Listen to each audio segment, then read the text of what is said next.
माँ बेटे के मिलन के प्रतीक अंतर्राष्ट्रीय 5 दिवसीय श्री रेणुका जी मेले का विधिवत आगाज हो गया। परंपरा के अनुसार गिरि नदी के तट पर देव पालकियों का स्वागत किया गया और उसके बाद यहां मुख्यमंत्री सुखविंदर ठाकुर ने भगवान परशुराम भगवान की पालकी को कंधा देकर मेले का विधिवत शुभारंभ किया। गिरि नदी के तट पर पहुंची देव पालकियों के दर्शन के लिए लोगों की भारी भीड़ देखने को मिली। शोभा यात्रा जब गिरि नदी के तट से मंदिर परिसर के लिए रवाना हुई तो पूरा क्षेत्र मां रेणुका और भगवान परशुराम के जयकारों के साथ ढोल नगाड़ों की धुनों से गूंज उठा। वहीं प्रदेश के मुखिया सुखविंदर ठाकुर ने रेणुका मेले की देश और प्रदेशवासियों को बधाई दी। साथ ही उन्होंने कहा कि हिमाचल प्रदेश के ये मेले और पौराणिक आयोजन दर्शाते हैं कि हिमाचल देवभूमि है और यहाँ शांत प्रिय लोग रहते हैं। आज मुझे पहली बार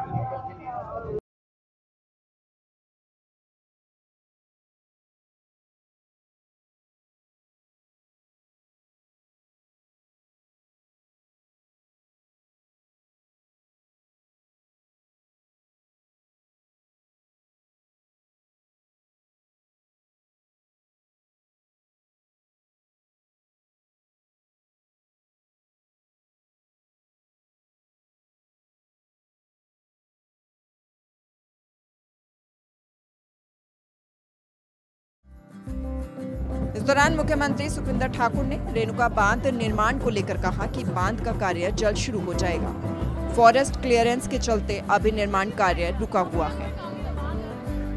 कहा कि इसको तुरंत प्रभाव से बनाया जाए, थोड़ी फॉरेस्ट की अड़चन है उसको दूर करने की कोशिश करें। दशमी के दिन शुरू हुआ अंतर्राष्ट्रीय रेणुका जी मेला 15 नवंबर तक चलेगा। इस दौरान मंदिर परिसर में पहुंची देव पालकियों के लोग एक साथ यहां अगले 5 दिनों तक दर्शन कर पाएंगे। साथ ही मेले में आयोजित होने वाले कार्यक्रमों का भी लुत्फ उठा पाएंगे। सूरज समाचार के लिए नाहन से सतीश शर्मा की रिपोर्ट। माँ बेटे के मिलन के प्रतीक अंतर्राष्ट्रीय 5 दिवसीय श्री रेणुका जी मेले का विधिवत आगाज हो गया। परंपरा के अनुसार गिरि नदी के तट पर देव पालकियों का स्वागत किया गया और उसके बाद यहां मुख्यमंत्री सुखविंदर ठाकुर ने भगवान परशुराम भगवान की पालकी को कंधा देकर मेले का विधिवत शुभारंभ किया। गिरि नदी के तट पर पहुंची देव पालकियों के दर्शन के लिए लोगों की भारी भीड़ देखने को मिली। शोभा यात्रा जब गिरि नदी के तट से मंदिर परिसर के लिए रवाना हुई तो पूरा क्षेत्र मां रेणुका और भगवान परशुराम के जयकारों के साथ ढोल नगाड़ों की धुनों से गूंज उठा। वहीं प्रदेश के मुखिया सुखविंदर ठाकुर ने रेणुका मेले की देश और प्रदेशवासियों को बधाई दी। साथ ही उन्होंने कहा कि हिमाचल प्रदेश के ये मेले और पौराणिक आयोजन दर्शाते हैं कि हिमाचल देवभूमि है और यहाँ शांत प्रिय लोग रहते हैं।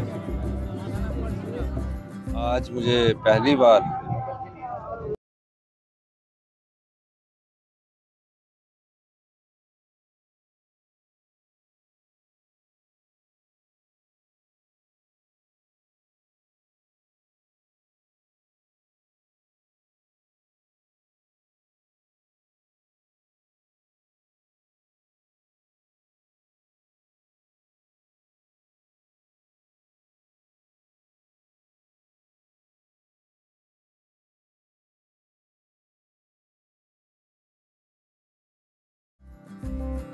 इस दौरान मुख्यमंत्री सुखविंदर ठाकुर ने रेणुका बांध निर्माण को लेकर कहा कि बांध का कार्य जल्द शुरू हो जाएगा। फॉरेस्ट क्लियरेंस के चलते अभी निर्माण कार्य रुका हुआ है।